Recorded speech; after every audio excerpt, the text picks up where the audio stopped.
Oh, g'day, all you wonderful people out there. How are we all? There's a heap on tonight. Who have we got? We've got Shane, Fish on, Brandon, Steve, Howard, Jeremy, Jeff, Scott, everyone, Harrison, Hayden, Paul. G'day, everyone. Welcome to another episode of Chewin the Fat with the Cap. We've got a massive show tonight. We've had some massive guests, but these boys are well up there, if not the best guests I've had on so far. I've been really looking forward to this. We've been trying to tee this up for a few weeks now, and we've finally got them here. We're all good. We do have a little bit of an audio issue that I haven't been able to fix as of yet, but we'll see how that plays out. Listen, I've got some big news happening. I can't say too much, but I need to tell you that the Pay It Forward campaign is going on steroids. We've had some really, really big announcements in the last couple of weeks behind the scenes. So Pay It Forward is just about to go on steroids and grow even bigger. But I have to announce last week's Pay It Forward winner of the Gangster Pack, which is all these gangster spinnerbaits, kindly donated by the guys at Gangster for the Pay It Forward campaign. And it goes to a guy that does a lot of volunteering, and he was nominated on the Facebook page, and I hope I get his name right because I'm shocking at names. Emmerich Teasel. So, Emmerich, if you're on, get on and send me your details. If not, I will send you a private message, but worthy winner of that one. Volunteers a lot of time out there in the place. But as I said, Pay It Forward's going on steroids. We've decided to take Pay It Forward a little bit further, and you have to be on this page. So like this page, follow the show over the next few weeks when the big announcement comes out. All I can lead you into is everyone keeps asking me who wants a sponsorship or who would like to be a sponsored angler. We have got the biggest news coming on this show. So you won't believe what's going to happen, but it is a mentoring program where you will be mentored by me over the next 24 months on how to fish tournaments and go into tournaments. So follow this for the next 3 or 4 weeks until a big announcement with the prize and what it's going to be, but it will be a mentorship program. Now, I have to quickly give a shout out. The reason this whole Pay It Forward campaign come about, a few weeks ago, I was talking to a fella, and we'll just call him Brad so we don't embarrass him. And Brad come and seen me in my tackle shop a few years back, and he walked in, and it was at Boondooma Dam. I had a little tackle shop, and he walked in to buy 5 or 6 lures, and he didn't have enough money. And I actually must have been feeling generous that day. I don't know what was going on, but I gave him the 5 or 6 lures. He only paid for the 2 for the cash that he had. And I said, if one day in the future you can pay it forward and give something to somebody else, you will. So this is how the Pay It Forward campaign come about. Brad, you got me started on this, so thank you very much. And just before we get the boys on, I know everyone wants to talk cod, but I'm so excited. I got my first mail. Somebody has sent me something, so I will embarrass him. Howard Elthos has been a follower of the show for a few weeks now, and he wrote me a lovely little note here, and I've got to open it up. So I don't know if he just doesn't want me to wear the Essendon beanie or not, but he said, Corey, thanks for the genetic lures. They will be really good. It's sad to see all this COVID virus around. Here's something for you in exchange for all the stuff you're giving away. So Howard's actually giving me a beanie. It's brand new. So I'm going to put that on and wear that for the rest of the night. We're sponsored by BCF, Howard Elthos tonight. So we're all good for that. Thank you very much for Howard for sending that through. We have got prizes to give away tonight. And don't forget to jump on the Central Victorian Lurecasters Facebook page and enter their online thing to support what is a great competition down here in Victoria, and they need all the support they can get. So jump onto their Facebook page and have a look at that. But everyone doesn't want to talk about that. They want to talk to these boys. I'm going to bring them on, and we'll have a chat. We'll get this right. Get my computer right. G'day, gentlemen. How are we? Good, mate. How are you? G'day, mate. Yeah, great. Look, it's been a few weeks now that we've been trying to get you on. You obviously had some personal issues that you had to deal with a few weeks ago when we had you lined up, but we've finally got you here now. Welcome to the show. Thanks, mate. Thank you. You've obviously got a massive following behind the scenes through a massive year of fishing. You guys have put in a lot of work over the last 12 months, and I want people to realise that it's not just the Garmin technology that has caught you guys a fish. I mean, you guys put in hours upon hours on the water, don't you? We have. This has probably been the biggest year we've done yet, I suppose. We've nearly been on the water nearly every weekend at Angler, and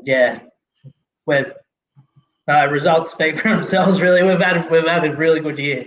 We've just loved being up there. We've found the fish and we've caught a few. So it's good. Look, I was lucky enough to come up. I got out to Angler. I did have a bit of an issue getting through the front door. They didn't want to let me in because I was Victoria, but I finally got in, and I watched you guys out there, doing which was Dave Welfare labelled you guys as pole dancers out there on your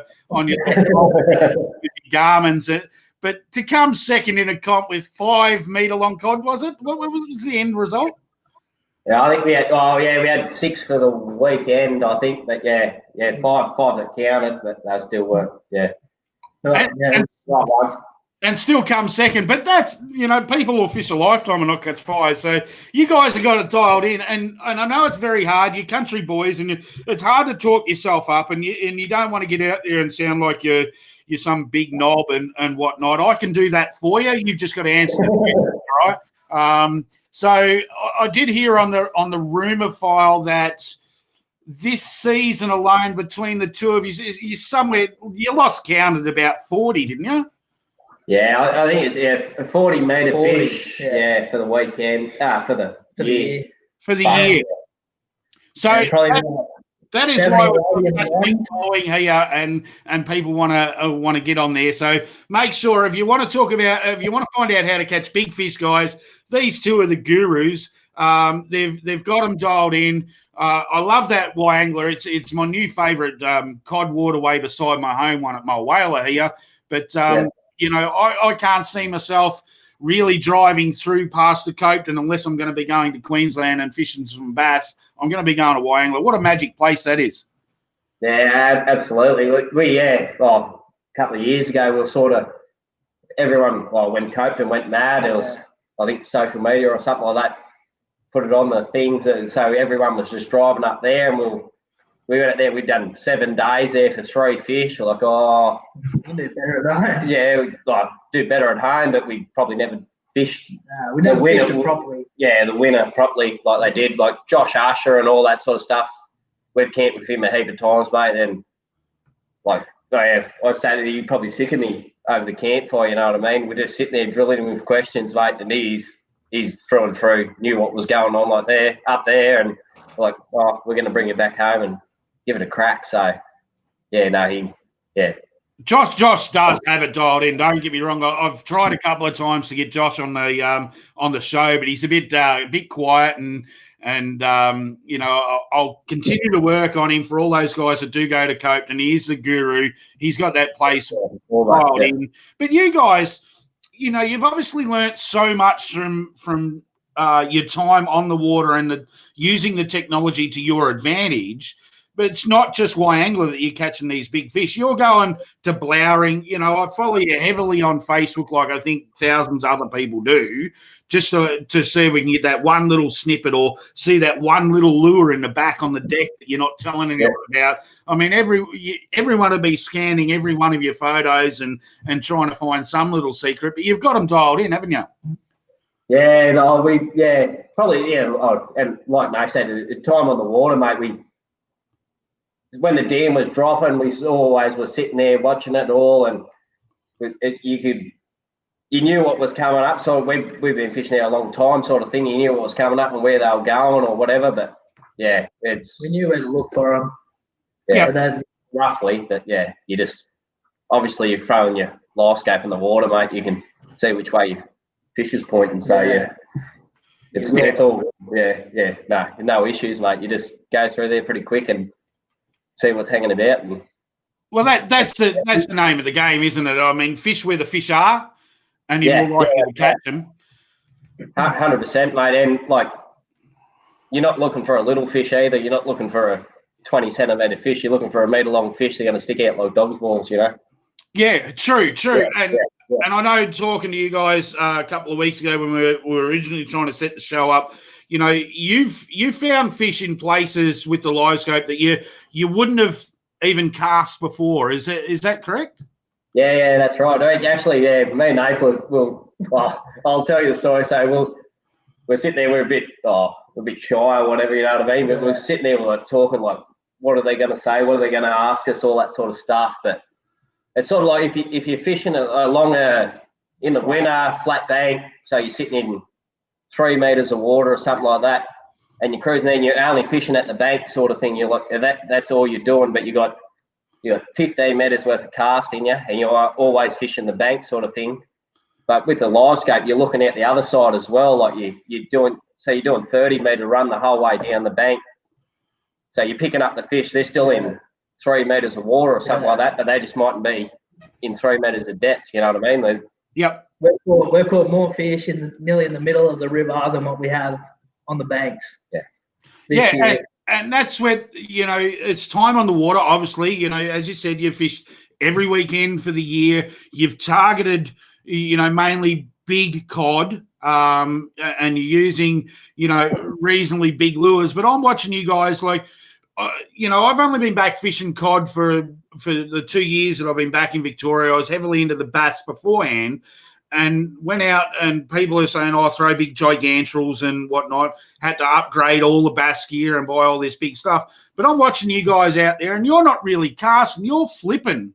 You know, you're not having to cast like for me, and I don't want to bag gear out, but I use Lowrance, and I'm proud of what I've learned over the time with my Lowrance. But I've got a umbrella cast all the way around to find that one fish, where you can literally spot where that fish is, whether it's out a little bit deeper or in shallower, and you're just flipping that lure out in front of their mouth and then watching for a reaction. If you're not getting a reaction, you can change the lure straight away, or you can change the retrieve. It's teaching you that the cod are far more like a bass than we actually give them credit to, isn't it? Yeah, and it's like if you're sitting and fishing in your favourite spot or something like that, and you're like, oh, why aren't the fish fucking biting or something like that? It's like, oh, they're not there, or they're there, they're just not eating, or you can pick it up 5 minutes, you run it past a couple of fish, and you know what's going on, don't you? It's like yeah. No, I know exactly. I mean, Langers took me out when he first got his on the boat, and it was Panoptics before live scope, wasn't it? So he had the Panoptics running, and we were throwing for bass. We were throwing a grub, just a curly tail grub, about 2 inches long, and I just to test it out, I just threw it out and wound it straight back. We're in 40 feet of water, and I watched a bass come from 40 feet up to the top to look at it and then swim away. So if they can, in dirty water, if they can sense a soft plastic that far away, you know, how these cod with their bigger lateral lines and that would hone into a. I don't know what's going on. I think we've lost him. Might crack another beer. How's the lost podcast? Yeah. I can hear you. Yeah, no, I can hear you too. I don't know what happened. We dropped out then. Yeah, sorry, mate. No, that's all good. So basically, we've got a couple of questions here. So let's have a look at the questions and see what happens. Jeremy Windsor wants to know who's caught the biggest cod between yous. Oh my God. Is that a question?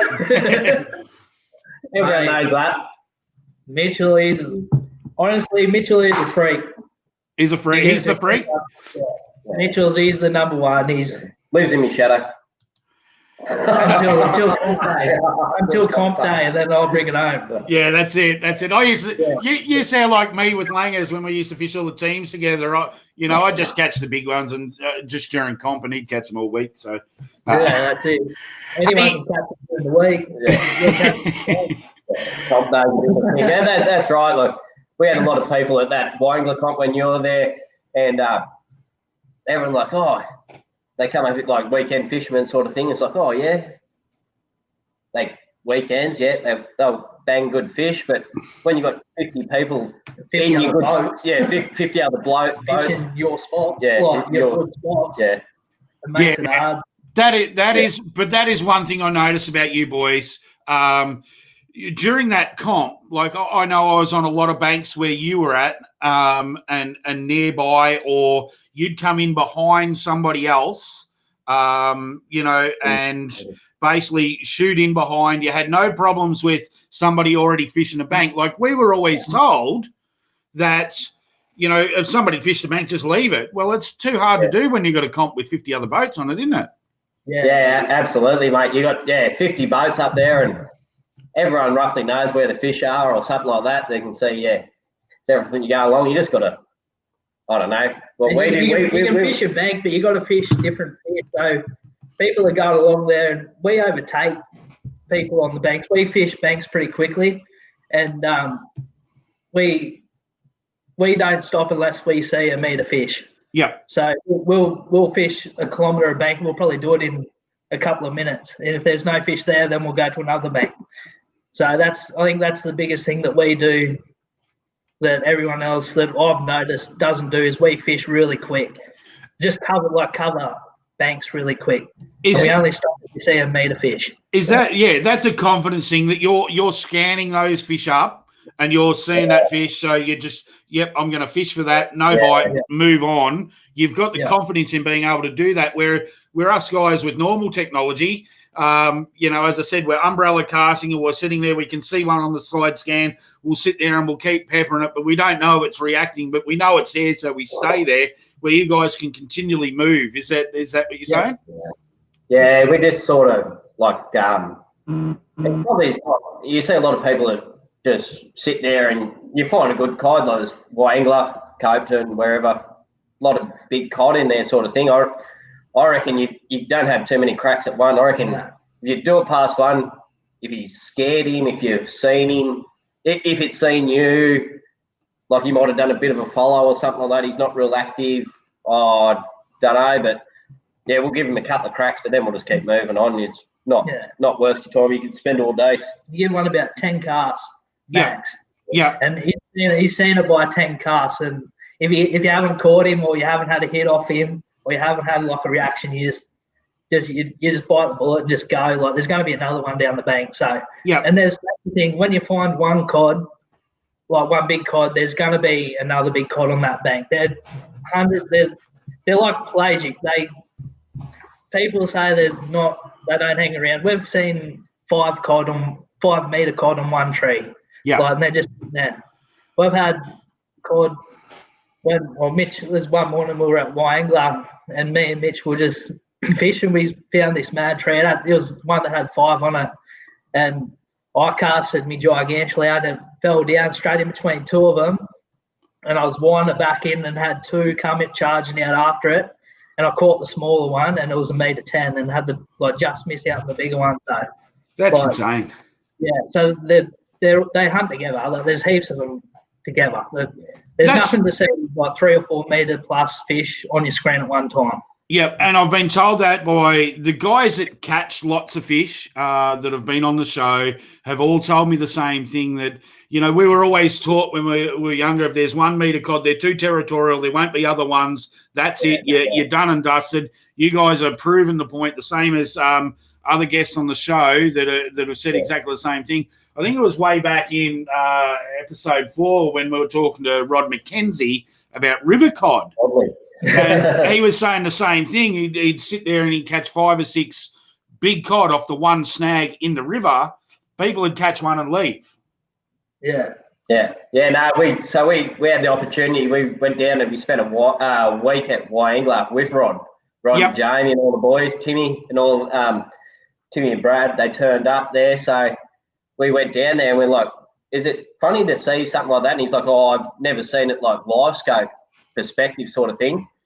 But then we're like, "Mate, you'll see like 5 or 6 cod on the one tree, like, and not little cod either, like fucking decent fish." So yeah, we're doing all that sort of thing, and it's it was probably the first time he's seen the live imaging and all that, and we banged a heap of cod, mate. Same spot, it was like one after the other sort of thing. It was unreal. Yeah, I talked to Rod a fair bit behind the scenes and whatnot, and he's told me some stories about you guys, and he's a bit concerned that you're giving away too much information and you're going to have everyone catching meat along cod. We're in this afternoon and said, don't give too much away, you boys. He's great and he loves teaching and whatnot, but he said you've still got to catch them yourself. And that goes to we've got some questions. Obviously, they're going to come up. But I'll do this one because Clarissa's a big follower of the show. She's going to go and chase her cod for the first time in 2 weeks at Leslie Dam. What advice could you give Clarissa? Now, I'll let you know that she's using from memory. She asks a lot of questions on the show. She's using an Elite TI as her sounder, so she's not going to be able to sound those fish up. Give her a few tips on what she should be doing. Well, this time of year, Leslie, that's Queensland Dam, so it'd probably be looking for your bait and all that sort of thing with your TI. Just, it's going through and Probably break as the sun's coming up, sort of thing. Yeah, fish in your prime times. Your flats, and your morning bite. That's your main thing. You want to be on the water before light and fish hard till 10 o'clock. Do you have a preference, morning, overnight? Morning, definitely. Morning. That's a good That's a good point. Morning. And this is what I say this. My brother's on there. He said g'day. So g'day, Glenn. Glenn's a great example. I like to pick on him on the show because he is my brother. And he's never caught a meatery. But as you pointed out, if you're sitting at the campsite drinking piss, in those prime times and only going out at lunchtime for a fish, it lessens your chance, doesn't it? Yeah, 100% it does. Me and Mitch normally, when it's summertime, we're off the water by 8:30 in the morning. So we fish probably from about 2 o'clock in the morning till about 8:30. And then in wintertime, we probably, we don't get on the water till about 4:30, 5 o'clock. And then we fish till about 9. And then that's the main bite period. Yeah. Unless there's like a barometric change or like a storm coming or something, then you fish. You fish an hour before that or something. But I got my theory as 12 hours before a change, before a storm, or 12 hours after a change. Hang on, I'm writing that down. I'll take that because I'll take any tip that I can. That's my theory. I reckon that's. Yeah, I'll let that one slip. No, that's all right. That's all right. No, people have got to remember your stuff as well, Yeah, we figured out, like, if there's a storm, if it's going to be real stormy that afternoon, go fishing that morning. Like in summertime, we smashed them in summer doing that. That's really interesting. So once again, that's not technology teaching you that. That's paying attention and time on the water. Yeah, and then that's right too. Like every time we go out, we'll see, you'd see 20 metre plus fish every session, like a good 4 o'clock in the morning till 10 o'clock in the morning sort of job, like a 6 hour session or whatever it is. Yeah, you would. Is that 6 hours? Yeah, that's 6 hours. But yeah, anyway, like just like you always see that many fish, but it's just like they're definitely a lot finicker. Like you can see when they're cruising around a metre under the surface, and that's where you want to catch them. You'll see fish. They'll come shallow when they're feeding. So when there's fish at like 3 metres, that you pretty much know you're going to get a reaction out of them. And then when you see a fish at 8 meters or something. That's right. Yeah. You're like, oh, you give him a cast, but you're not expecting much. Yeah. Sort of thing. So the higher they are in the water column, I reckon it's the better chance you got of catching them. Yeah. So I've got another question here. Well, I'm just working out this postcode prize that Harry sent through. Ricky Mundy wants to know who throws the biggest dummy spits. Yeah. Oh, me. Nathan. 100%. Nathan. There's a couple of videos on our Facebook. I threw a good one up. Mitch bloody missed one with the net. Metery. Would have been the first one of the season, actually. Do you have that video, actually? No, I don't. I don't have that one loaded. It was a proper dummy spit. Dummy spit? Yeah. Proper blew up. No, that's the so all right. No, so we've got we're very competitive anyway. Yeah. No, and that teaches you as well. I know, I talk about langers a lot because better than yeah. Well, I talk about langers a lot because we fished a lot together and we fished all our teams comps together. But he brought the best out of me and I brought the best out of him. And being in the boat, we you guys are brothers and I class Matty as my brother. We just threw ideas and shit and just made each other better. And obviously, you guys do the same thing. It's all about having fun out there, and the more you enjoy your partner on the boat, the more relaxed you are, and then the better the fishing is, isn't it? Yeah, absolutely, mate. And even putting your boat in the water or anything like that, you always he knows what to do, sort of thing. Yeah, it's second nature. It doesn't matter whose boat or whose car. You've just got your program, and it's all worked out. Yeah, no, it's just easy, mate. Everyone knows what's going on in each other's boats, and Awesome. I'm going to give away a postcode prize. So this, as people that have watched the show before understand that people that enter the postcode goes into the comp. So this week, because we're cod, I've got some cod lures. So we've got some bigger hard bodies here, a massive one there, and small little glide bait as well. That's going to Matty Jorgo from Broadford, 3658. So if you can send me a personal message with your address, Matty, you win the postcode prize for tonight. Let's have a look at some more questions. Nicholas Bruni has asked here, previous guest on the show. G'day, Nicholas. Has Garmin improved your catch rate? And if you think it has, by how much? Oh, mate, I don't even know by how much. That's how it's next level, mate. It's probably tripled our catch rate. We're fishing fish now that we never would fish in wintertime. Like we find them in spots that we never look to find them, and like it's crazy how good the live scope is. I can't talk it up enough. Like. You've still got to catch the fish though. Like you can see fish all the time, but you've still got to catch them. You've still got to be able to present the right lure, throw your lure in the right spot, do the right thing, bring it back at the right speed, like put it in front of them in the right spot. Like there's so much that goes in. It's probably made it harder to catch a fish because you know that they're there.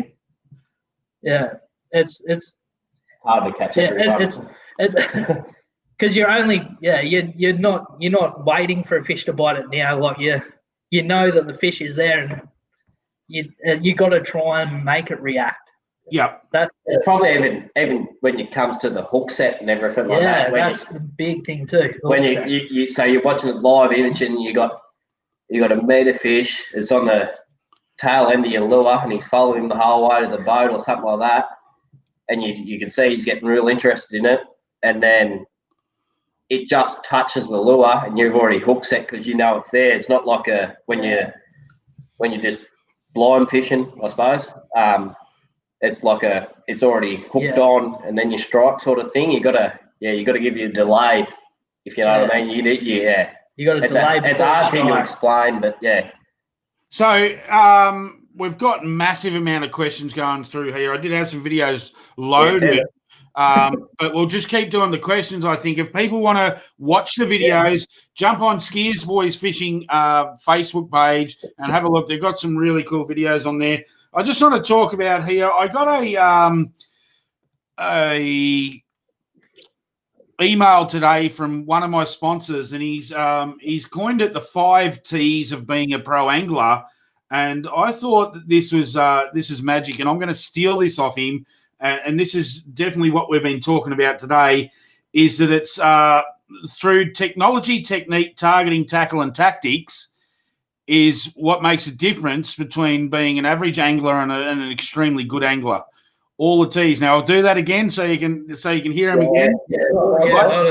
It's technology, technique, targeting, the tackle, and your tactics is how you catch fish. Yeah.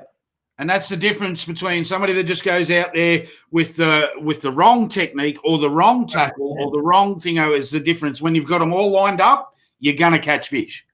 Yeah, absolutely. Like well, winter time cod, mate, you're up on the grass flats, the flats that are near big rock walls and all that sort of thing. They go there and they hang out during the day, but they're feeding out in the flats.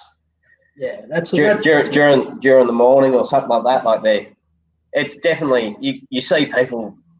We see a lot of boats that are sitting there just smashing a rock wall or something like that, and there's nothing wrong with it. There's still fish there in the right depth of water or something like that, but they're sitting there smashing them, and they're down 10 meters deep or something in the middle of winter, and it's just not the right. They're not there. They're active fish, aren't they? No. Yeah.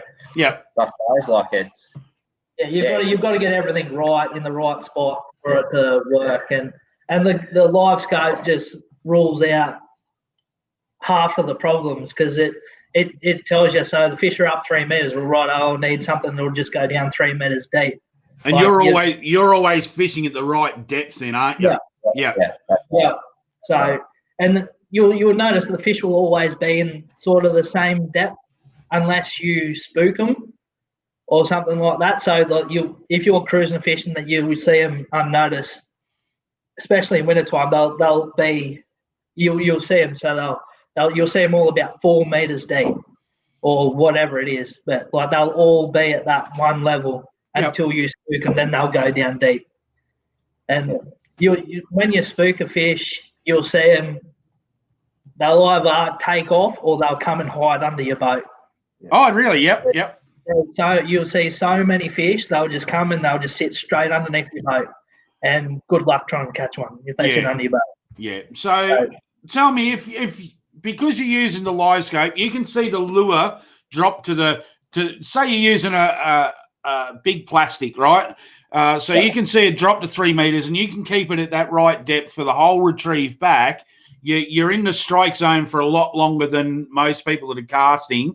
So do the cod, if you've mishooked one halfway back, will they follow it all the way back to the boat, or do they just take off?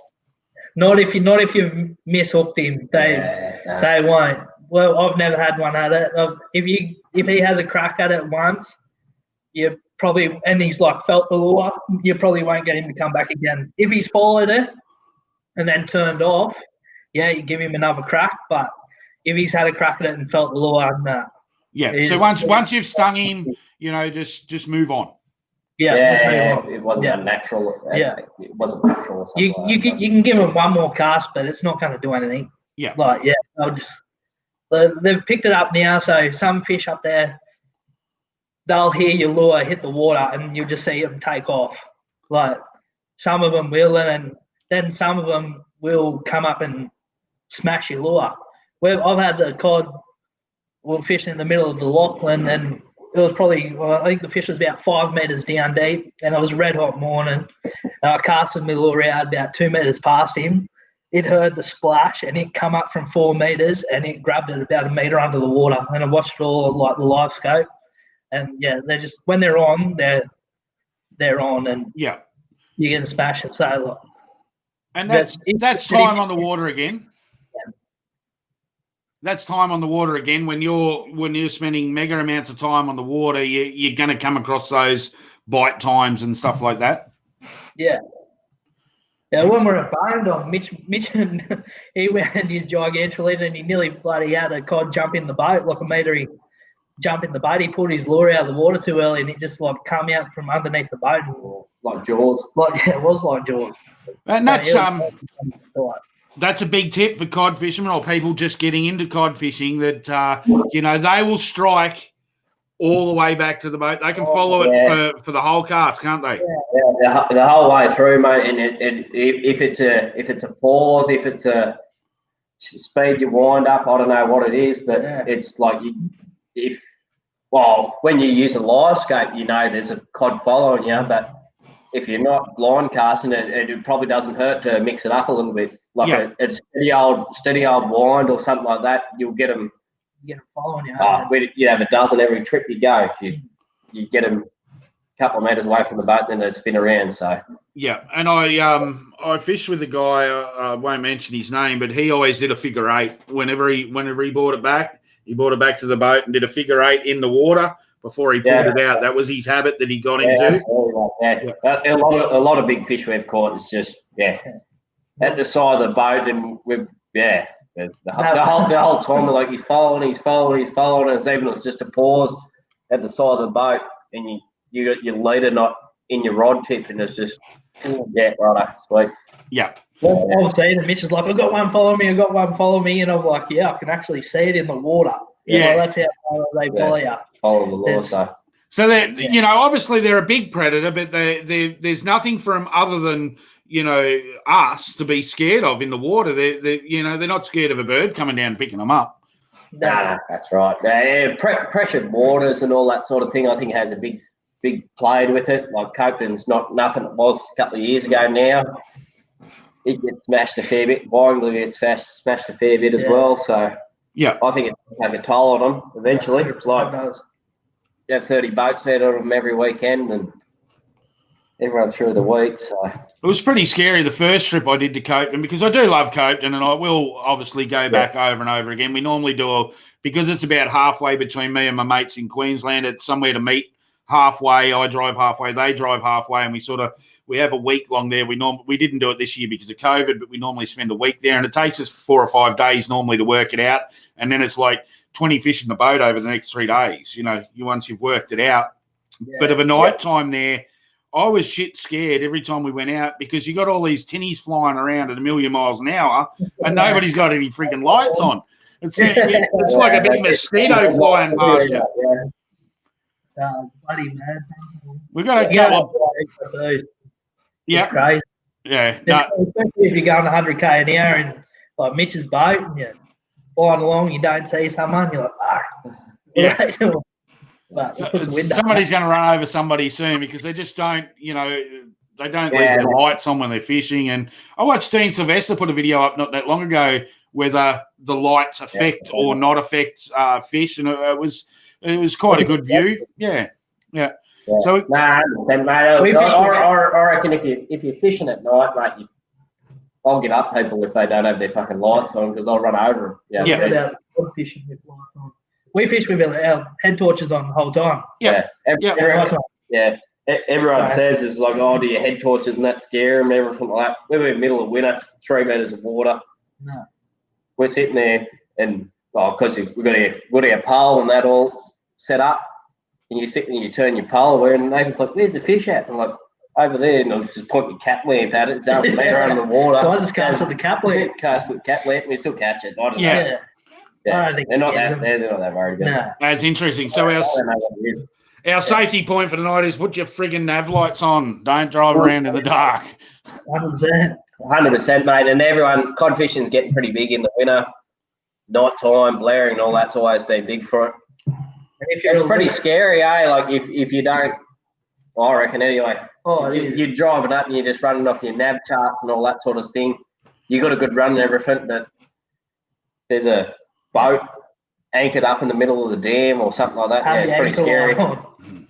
Scary. No, it is very scary, and you've got a big boat that I've got one that goes real quick, and when you're out there at night time, you need everyone to be on the same page. I mean, for Joe Blow that's got his little 10-foot tinny with a 2-horse on the back, I mean it's quite easy to run them over, isn't it? Yeah, absolutely, mate. Yeah, and then you got all your charts, you got charters, boys, you got everything like that. Even if you had a little boat, I'd run a light so people can see it from behind you. Yeah. Like you can't see your nav lights. You can only see the nav lights from front, Yeah. But if you're in one of those bigger boats coming up, it's hard to see anyone in, like if you can't see the nav lights from behind. So I'd run your ankle light like all the time. It's scary sometimes. We've had some pretty close encounters. So fair point. Listen, we've got a few people that have been on. I won't bring all of their questions up, but we've got Jeff and Will have both asked. They're going to Wangler in the next couple of days. What would you suggest with the current inflows for Wangler? Wangler, I think it's 50. I seen one of the boys shared something today, 51 points something. We'll start again, I suppose. I don't know. It's fucking it's low. Yeah, it's looking good. It's going to be a cracker season next year, but we're just gonna. I don't know. We've got spots in when it was 50%. Once it settles down, it'll be all right. Is Wyangler a closed dam for close season? Does Wyangler close for close season? Yeah, it does, mate. Yeah, so I think we've got next weekend, and then through the week, then she's all over. So what's made it such a good cod fishery? Because I was talking to Dad before I went to the Wyangler comp for AYC, and I said, I'm going to Wyangler, and he said, you're going trout fishing? And I went, yeah, absolutely. No, I'm going cod fishing. He goes, is there cod in there, sort of thing? Yeah. Have they been stocking it, or why is it turned into such a good fishery? It's probably a funny story. I reckon. Old man's a trout fisher through and through. I reckon that's probably the reason why we moved to Yagara, with his work and everything. But he was a trout fisher, fly fisher, and Wyangler's big rainbows and all that sort of stuff. So massive rainbows. All growing up till we're about 10 years old. That's all we used to catch up there is trout. And there's nothing like that now. No trout. Not that I know of. No. So the trout are sort of thinned out, but we kept fishing it, and then the cod and that come on the scene. So it's probably good stocking and all that sort of thing, I suppose. Well, and the yellows don't get real big. I reckon the cod just smash them, I don't know. I'm yet to see a yellow belly over 50 centimetres come out of that dam. Yeah. And I don't know if that's got anything to do with the cod, but they probably ate all the trout because they had lollipops for them. Yeah. But there's a heap of cod in that dam. It's probably like numbers wise. Barringer, that's it. No, I still reckon Wyangler. Numbers wise, we've done Blowering, we've done Barrenjack, Wyangler, Copen, Barrendong. Numbers wise, I think for probably like your metre 30s or your something like that. We've seen a couple of big dogs at Barrenjack when we went there. That kept us there 2 weekends in a row for no fucking fish. But the metre fish. Like metre 10 or something like that. Like Wyangler just had them, mate, and they were there, and I suppose that's where we spent our time or everything like that. But they chew. We knew what to do with them. They were good to us. You've got them dialed in. You've probably got them all on first name basis, haven't you? Yeah, Fred and Harry and all that. Hey, Raymond wants to know: have you caught most of your cod on swim baits? And are they the first thing you tie on? Is there another lure? No. All swim baits, bro. Yeah, 100%. That's all we do, swim bait. In summer, we're using gigantrals in around the trees, and they're all about down to like 8 metres, so you chin weight them pretty heavy. And then in winter, we've had most of our luck on Ganias. Oh, really? Yep. Yeah. Yeah, that's all we use really. So, and I don't think it really matters, but they're just easy to cast, easy to use. You can chin weight them heavy and they still swim. Yep.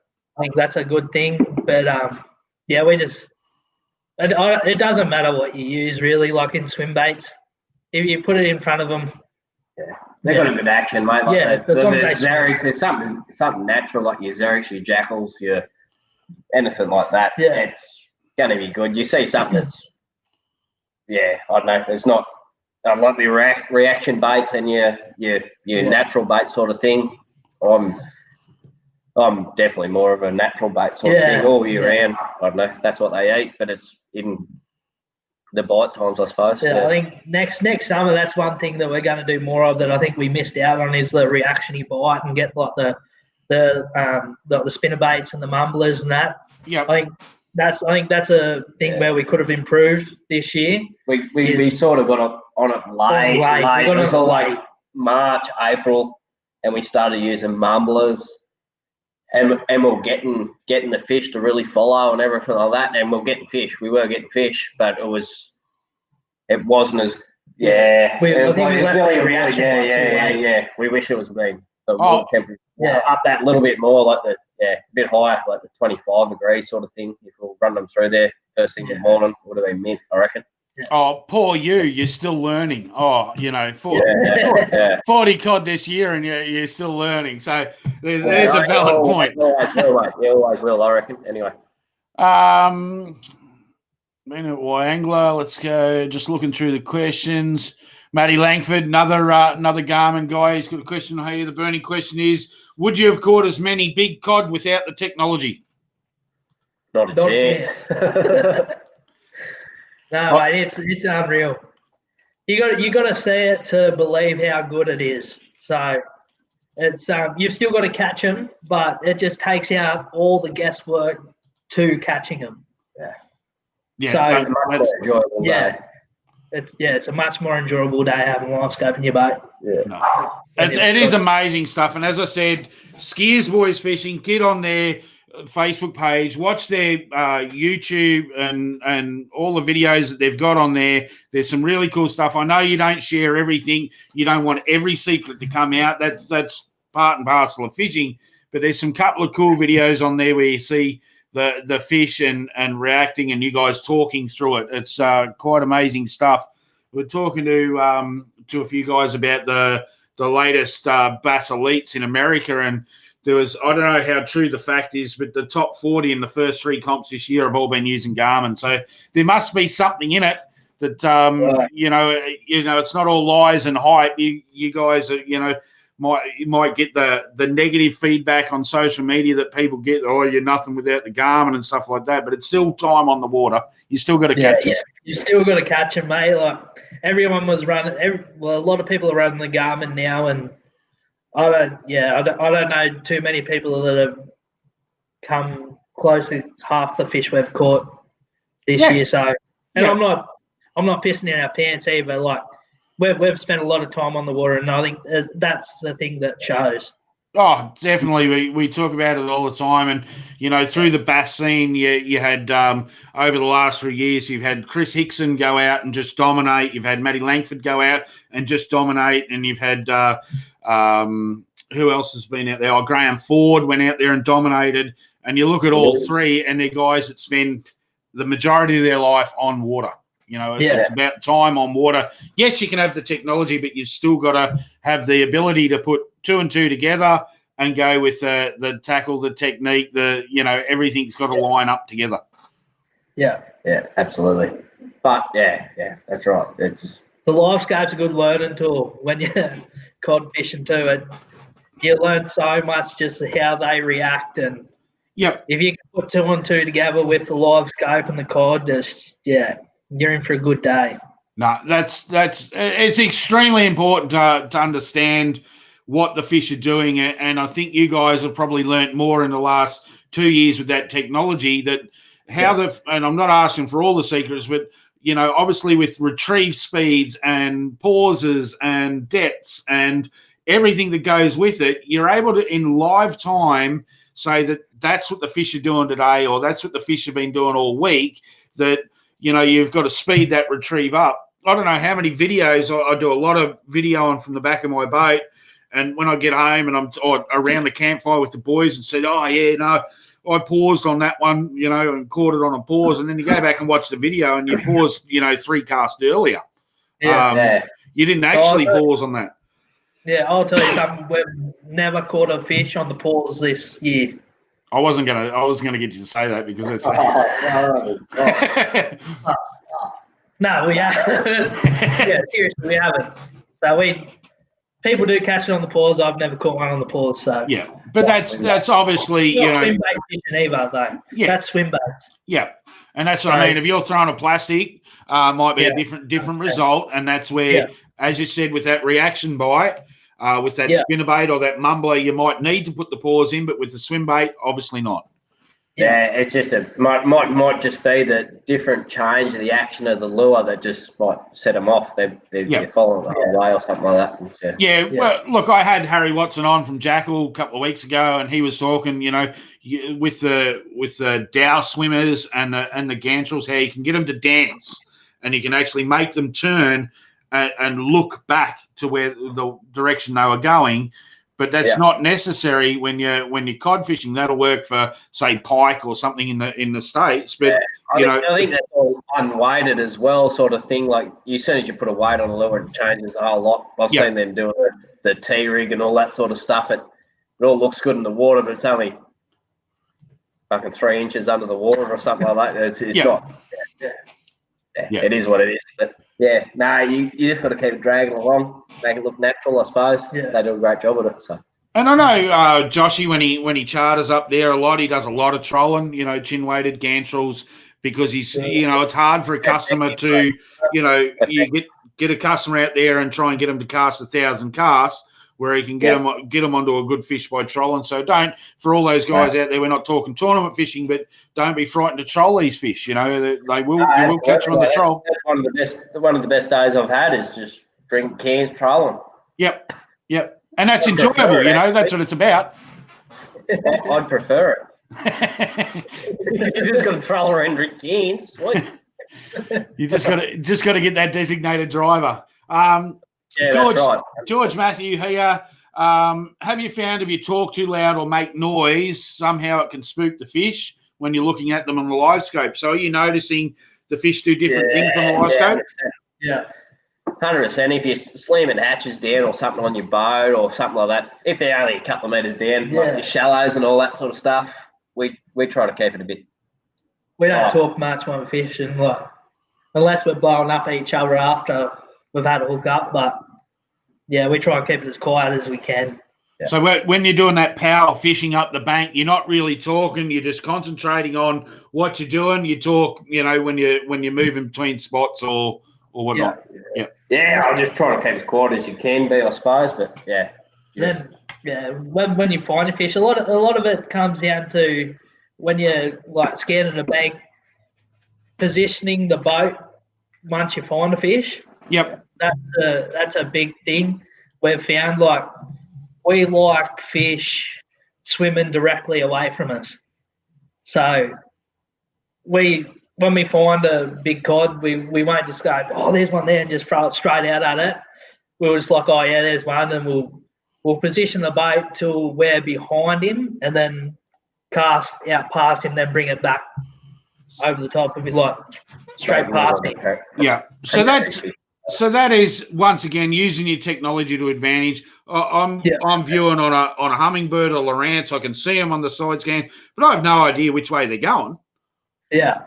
They could be swimming towards me, away from me, but or they could be just sitting still. Where you're actually going, all right, it's moving that way, so you'll position your boat to where you want it to be to have that lure going over its head. Yeah. Awesome. So your first 2 casts, you want them to be main 2 casts, because then they start getting the sound of the splash on the water. They'll pick up on that. You'll notice them. So the more accurate that you can cast, the better. You got to be landed in front of them and bring it past them, and you got to be straight. I don't know how to explain it. Yeah, and that's where we were talking about before, where you guys have shortened it up, so you're flipping, you're more accurate than a big overhead cast with a bait caster trying to land it out and a big noise when it hits the water. You're actually keeping it nice and quiet and just landing that lure on the water where you need it to be. Yeah. Yeah. So it's you see a fish out at, because you know what you're saying. Say fish out at 15 metres, you'll throw it at 16 metres. Probably know your distance as well. Yeah. Because your fish are moving, they don't just sit there having a picnic or something like that. They're cruising along. They move a lot. The ones you're trying to catch, the ones that are moving, feeding, and all that sort of thing. So you nearly got to plan their trajectory, I suppose. Yeah. Trajectory, how do you say it? But you just what way are they going, and then you cast in front of them, and then water clarity and all that sort of stuff's got to play a part. Obviously, an out chest, but that's why we try and get behind them, so we get them in a straight line. So if they're swimming past us, it's hard to judge to intercept them like on a 45-degree angle or something. So if we get directly behind them and then throw out, you got more chance of bringing your lure past it than if you do on a 45-degree angle. That's awesome. Now we've got a fishing question. We'll go off Garmin for a sec. Bo Everly's asked, when it comes to upgrades on your lures, do you what's the best rings and hooks, or do you use big stingers? How do you set up your gantrels, or do you swim straight out of the box? Mate, it's pretty. So we use. So it's the mustard. I know everyone uses like Ultra Points 4 or 5 times lures. These big cod have got these big fucking mouths. Everything. We use 3 times the mustard Ultra Points. Yeah. I know they're super sharp. Every time you get a cod in the net, they'll bend up a bit because the cod's wrestling them in the net. But we haven't lost a fish with them due to line hooked up or anything like that. But I think that's probably just having something super sharp. But you got to have a thin gauge as well. Don't oversize your hooks. Don't put 5 times strong hooks on it. Yeah, because you're gonna miss your hook up on the big fish. Big fish got real tough mouth, so you want to fish light. You're not gonna bend a 3 times hook on a fish while you're fighting it. Yeah, you'll bend it in the net, and that's the only time when you will bend it. So, and it doesn't matter. It's in the net, isn't it? It's already, the fish is already in the net. You want those real sticky, fine gauge hooks, don't you? Yeah, sticky as, mate. I reckon anyway. And as long as you set the hooks into them too, like Jacko Davis and everything like that, he does his big swing, mate, and like fucking every video he does, mate, that's perfect, mate. Yeah, and then I reckon we run full lock drag, and then we just back off. Yeah, we do the same thing, mate. So full lock drag, swing, and then back off, and then you've got him. The hook's already in the mouth, mate. You're right. Yeah, and it's easy to say that, but people need to. Yeah, it's easy to say that because you're experiencing what you're doing. For the beginners out there, locking your drag up, and so you're embedding those hooks, but then remembering to loosen drag off when you've got the fish. 5 seconds in, you start backing it off until you can control the fish, and then you get it where you want it. Because most people get the rush of blood and then forget to do it, and that's when they're going to lose the fish, isn't it? Yeah, absolutely. In the river and all that sort of thing, full lock, and then full lock the whole way in. But in the dams and the flats, winter or something like that, you got him in the middle of nowhere, mate. He's just running around in the water. He's all right. Are you guys pedantic with line and leader? Do you run a specific weight line all of the time, or do you change it as you go? Corey, don't even start me on this. He's fluoro, I'm braid. So I've just started using fluoro, and I don't mind it. Yeah, oh, really? Yeah. I'm straight. The last 5 hits he's landed a fish, and I've landed 5. Yeah, 5 from 5, and I've got probably like 3 from like 2 or whatever it is. But he's. I want a heaps better hook-up rate than him at the moment. But I've only used it the last 3 times I've fished. I've got 3 over a metre and a 90 or something. And see, I would have thought that would have been reversed. If you're using straight through. What he does, so. Yeah. So, you let that slide. No, I reckon I've got a lot of time for fluoro at the moment. I don't know. I haven't used it enough to say go to that. But we're probably only 10 fish wide with fluoro, but yeah. But I'll tell you, when on that comp, the Wangler comp, we caught 5 over a metre. We dropped 7 over a metre for the trip. So And then after that, I was thinking, I was like, fuck, there's got to be a better way. We've got to be a better way. And we're watching these, like, I forget the boys, but we watched some of the boys from down like Victoria way, and they were starting to run fluoro. And then I was like, oh, I'm going to give it a crack. I was like, stuff it. It's worth a crack. And I went up there and by myself the weekend after and had 2 bites, caught both fish. They were both over 1 metre. And then the weekend after, I was like, Mitch is pretty cool. And then we went up there and I caught, well, I got a couple anyway. Mitch got a couple, but Mitch dropped, I think, 3 fish. And he was fishing braid and leader. And I was just fishing fluoro, sorry. And I didn't drop one. So I think I've dropped 1 fish using fluoro. Yeah, since I've used it. Yeah, so that's really interesting. We're still trying it out, but I think there's something good there. I think I don't want to oversell it at the minute. No, and that's what I mean. You've dialed the fish in, but now you're experimenting. So you've gone, okay, next year we're going to go mumblers and spinnerbaits and try for that reaction. But you're also just going, okay, well, is it worth throwing some fluoro over what I've always been doing? You're teaching yourself, whether it works or not. You're continually pushing the envelope, aren't you? Yeah, and another thing is with the live scope, I think a lot of people turn away from the fluoro because it's a different bite. It's more stretching the line, but you're going to get a bite with the live scope. So you can tell when it's a bite and you know when to set the hook. Yeah. So I think that's a big thing coming into it. I think it's going to be a game changer, to be honest with you.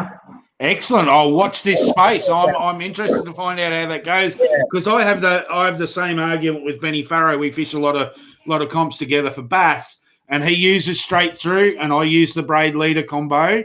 And what we found when we're jig fishing or football jig fishing, that he's feeling or seeing the bites before I'm even reacting to them. So it's something that I've learned of him through him changing and going with the straight through. All I know is when you get a bird's nest on straight through, you're in for a world of hurt.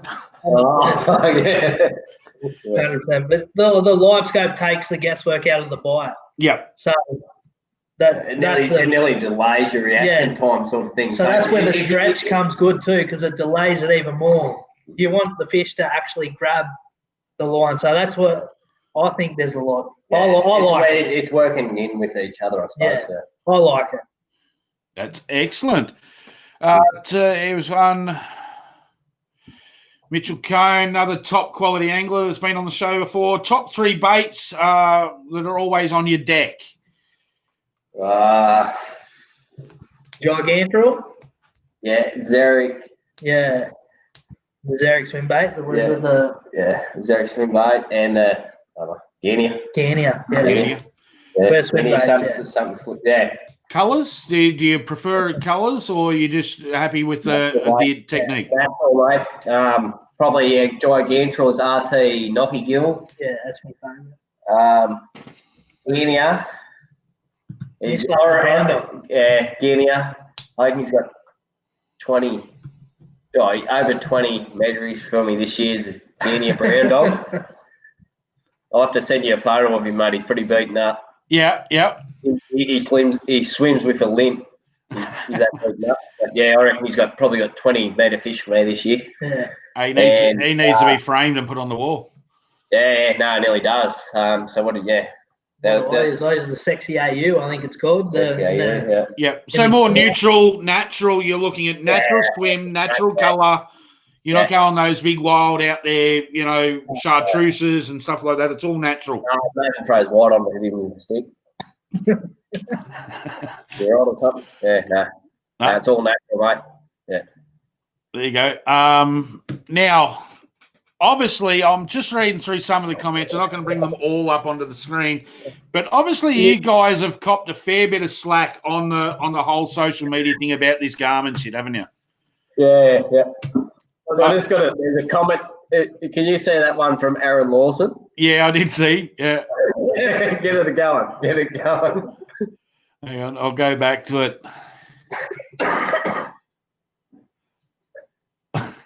So Aaron wants to know if you're using fluoro straight through because you usually 2 piss to tie a litre. There's been a few incidents, yeah. Yeah, try to jig it onto a fucking jig it on a straight on the road. Yeah. I don't know. Boy, Angler, we might have a few too many beers on the Friday night. I missed a couple of hookups on some good beers because I was nearly down at the front of the boat trying to fish. Had too many beers, but anyway. No, there's nothing wrong with too many beers in the boat as long as you're not the one driving. We need to safety first. Safety first. Yeah. We don't want to get anyone into trouble. Yeah. We'll all just So yeah, we'll go back. So obviously, you know, I've heard it all before, and it's cheating and all the bullshit that goes behind the scenes. I've heard people say that it should be outlawed from fishing comps because it gives you an unfair advantage and all this crap. I'd just like to square this right up now. I am not sponsored by Garmin. I don't even have a Garmin unit on my boat.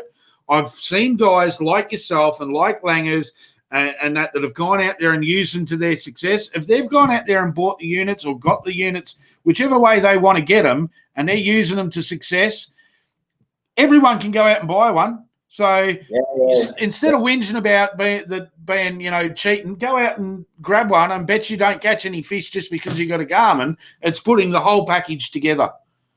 Yeah, absolutely. It's everyone's open to buy one. Yeah, and they're not too expensive either, really. Like if you get the 95 SBs or whatever, they're if you're looking at any sounder, they're in that price range. No worries at all. So. And they do everything everyone else does, and They still do side scan. They still do They still do standard sonar. Yeah, they're brilliant side scan and everything like that. Yeah, they're unreal. My boats now, it's all getting fed up for all the new stuff. So that stuff, there's no reason why you wouldn't. You know what I mean? And then they got the opportunity to go to Livescope as well. I'm sure everyone else will catch up. Humminbird, the Lawrences, everything will catch up, but they're not letting out. No, that's it. That's it. So that's where it comes down to, you know, everyone can be a keyboard warrior and go out there and put their bullshit up. I'd just like to state right here and right now that just because you got it doesn't mean you're going to catch the fish. But you guys have learnt so much from it and you've used it to your advantage. So, you know, you should be commended on what you're doing, not criticised for what you're doing. That's my say. We'll leave that alone.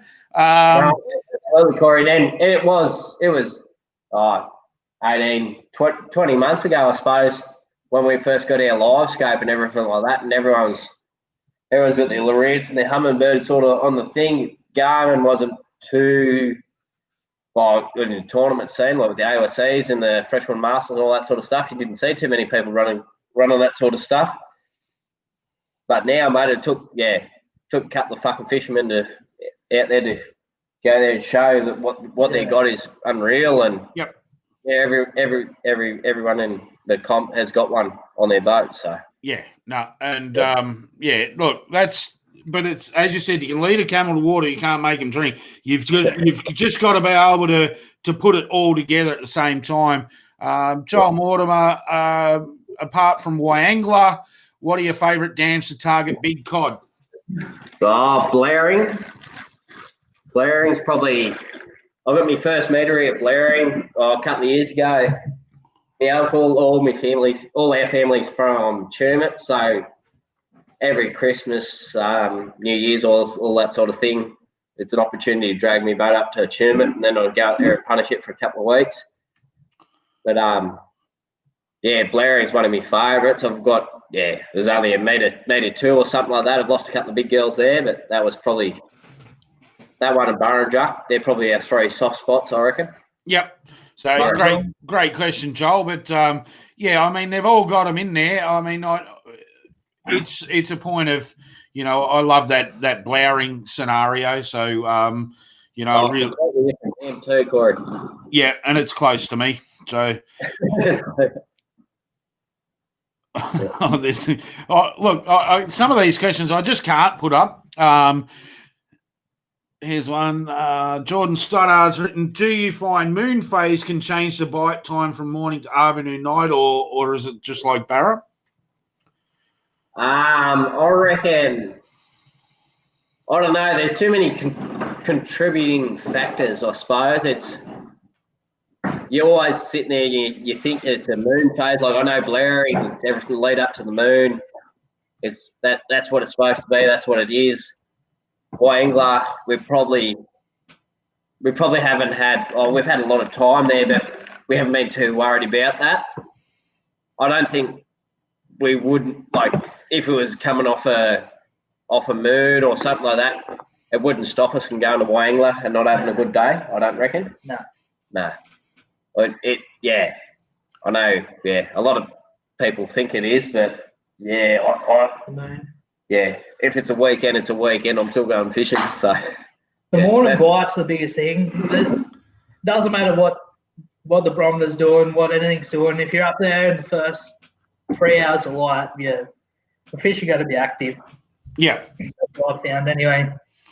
No, and that's what it is. It's about once again time on the water, getting out there and learning your own process. You can sit here. I can quiz you with a million questions tonight and still not be able to put them into practice when I got on the water unless I'm putting that time in myself. Yeah, absolutely. We had one of the best mornings. The barometer was down at 993 or something. It was low as, and everyone's like, "Oh, high barometer," but it was a 12-hour theory. It was just before the 12 hours before a storm. You just got to high or low. It doesn't matter as long as if you can pick it like 12 hours before a change. That's what I reckon is the best. Yeah. The best. Yeah.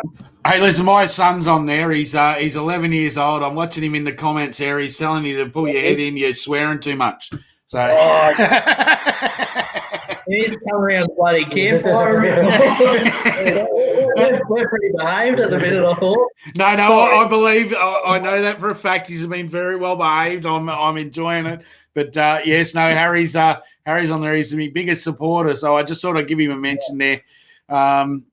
There's another question. Raymond Cassidy, do you reckon the dirty water rise in levels at Wyangler lately make a difference to how active the cod are?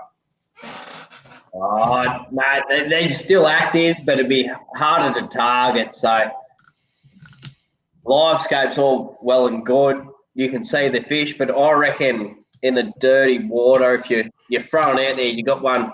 A lot of times you'll you feel your leader run over the top, your big cod or something like that. You see him up in the shallows. You'll run your leader over the top of a cod, and just the leader knot will hit the cod, and it'll scare him, sort of thing. He hasn't seen it. Yeah, they got to see it. There's got to be a bit of a margin there so they can see it. I reckon. Dirty water's no good. Yep, that's. We've got another question there. Who's the better fisherman? Matty Littlewood. Yeah, Matty Littlewood. He wants to know who the better fisherman is. Yeah. Or you can tell him, or I'll tell him. It's me. Excellent. I'll buy more than him if that puts anything into perspective. I taught him. Liz, Mrs. Big Sump wants to know when your next trip to Glenbourne is so she can catch up and have a beer. Is there cod in Glenbourne? Actually, there is. I've seen them free swimming, eh? We'll be up there. Probably not the Masters this year for all this COVID stuff, but yeah, we'll be up there soon. Yeah, excellent. I'm just going back through questions while I'm do you guys like a beer? Chris Cassidy. Worth basic. Who has more? Steve Bounds, here's a good one. Do you guys use scents on your lures, or are you throwing them fresh out of the box? No, not for cod. Not for cod. Yellows we do. But yeah. No. No scent for cod. Might work, I don't know. Never tried it. Well, yeah, I mean, it's something maybe you can explore in years to come when the fish slow down finally. You get a lot of fish following you, I suppose, if you got the right stank on it. It'd be. Yeah, absolutely. It wouldn't be a bad thing to follow if you could get something to smell. Oh, yeah.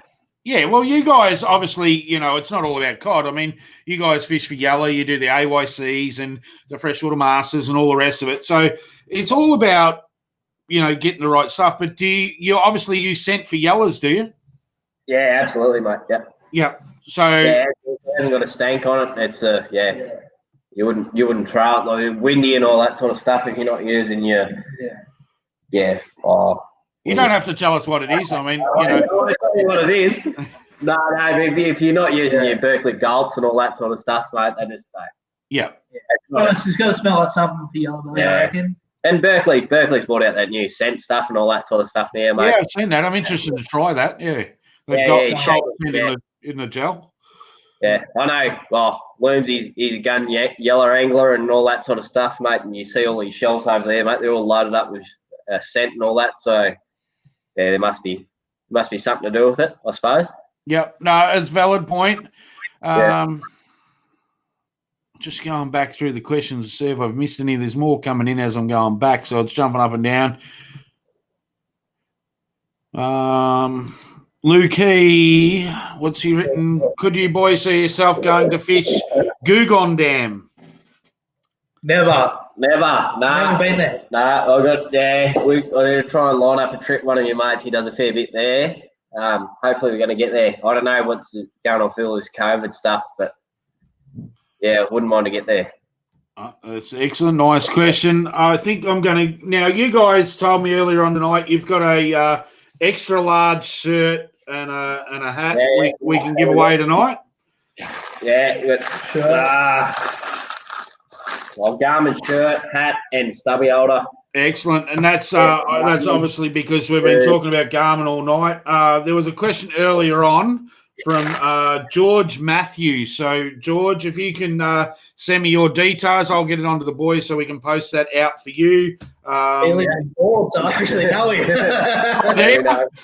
That was random. That wasn't even set up. I picked his question out from earlier on in the night. It was a great question, but I didn't know.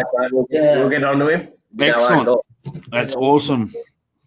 All right, here's Matthew Wales has written, loop knots, or do you tie directly to the lure? Fast hatch, mate. The mustard fast hatch. So I have this argument all the time. We do a lot of fishing in the night time, so we're just clipping swim baits on. 100. You got to use 100 pound though. Nothing under 100 pound. Size 4s, yeah. Size 4s or size 5s. Yeah, the mustard fast hatch. Fast hatch. And you've never lost the fish on one, have you? Yeah, never. The only time you'll straighten one out is if you get a snag and you're trying to pull your lure off a snag. Yep. That's you'll set. You'll straighten it, but you still won't. Yeah. I love them, and I use them all the time. Tie it straight on, tie a loop knot. I'm like, no. Well. Skeers Boys trying out for the Sub Cup tonight. We'll get to that one. George Matthews, what's his son? So how much, there's another one from George. So how much better does the live scope read in clear water over dirty water? Good one. It does. I don't think it affects the picture on the screen itself, but you just got to judge your gain and everything with the clarity of the water to get your picture right. Yep. So it'll still read in the dirty water. Wangler's never been clean this year. So, and yeah, you just got to judge your set. You turn your settings up to allow for the dirty water or the clear water. So you basically every trip you go out of the water's different clarity. You've worked the finders out that much. You're playing with your gains to get it right. Yeah. So we change it every week. So you gain normally. So that's the main thing that we change. When we're using our sounders, we run them. I think it's 20. We leave our set for everything. So we leave it 27 meters forward and 12 meters deep.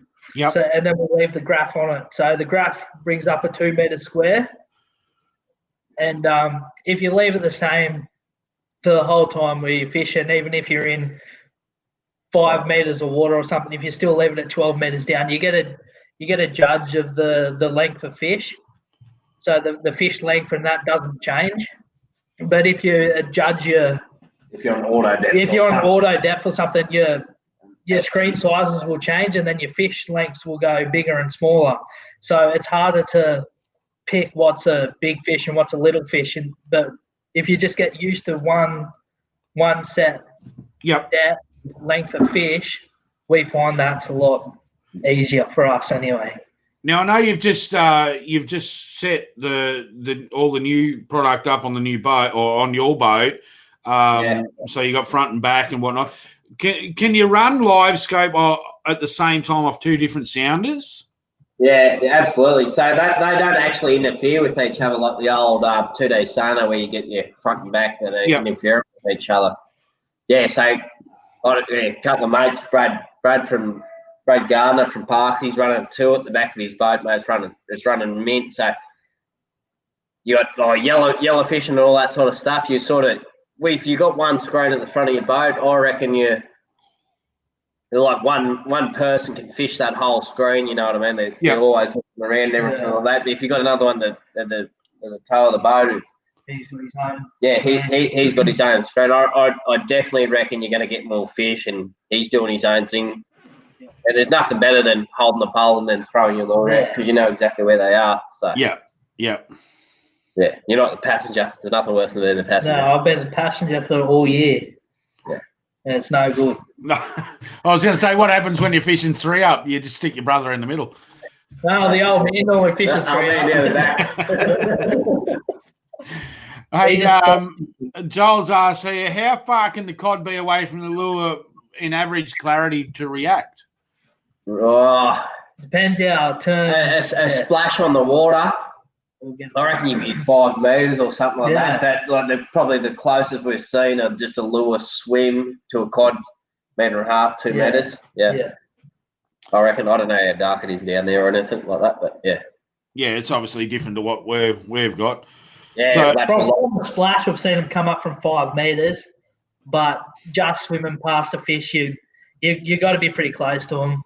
Metre. Yeah, metre and a half.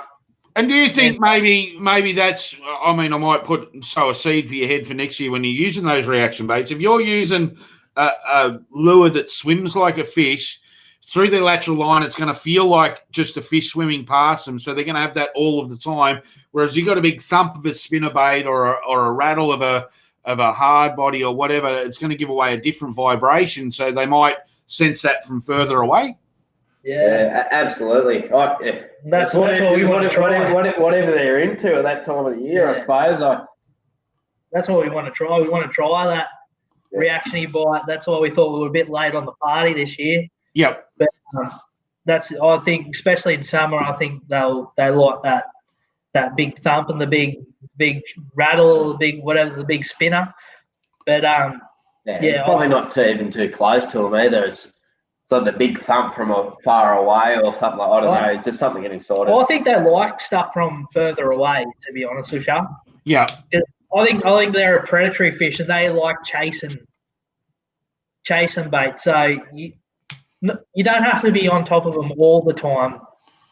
They look. I found if the more fish we catch is the fish that we aren't straight on top of. Yeah. Sort of thing. Like our lures are probably 1 metre or 2 metres away from them, and they're the fish that, because they turn and follow our lures, sort of thing. They're the fish we want to catch more. No, that's super interesting. And look, believe it or not, we've been on for 90 minutes, so we're well over an hour and a half. Let's keep going. I love it. And it's really quick, and I'd love to talk. But what I'll do is I'll get you guys back on again, and we'll have another chat later on. I don't want you to give away everything. Obviously, the more I pry or the more people pry, people are you're gonna want to or be obliged to ask questions. We'll get you on again for another show. It's been awesome having you on. I've given away the prizes and whatnot. Just stay on the line when I cut it off here. I'd love to have a chat to you before we, cut off tonight and whatnot. But I'd like to thank everyone for a huge crowd on tonight. Thanks everyone for being on. Thanks for all the questions.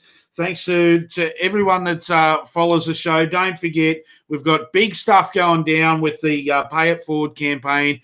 Get on, like my page, because we've got this whole apprenticeship style thing that we're going to be giving away. There's going to be some huge prizes to go with that. So follow my page. Follow these boys' page, Skeers Boys Fishing. Watch what they're doing with that. We're looking forward to seeing what you're doing with that straight through fluoro and what you're going to do with the spinnerbaits next year, guys.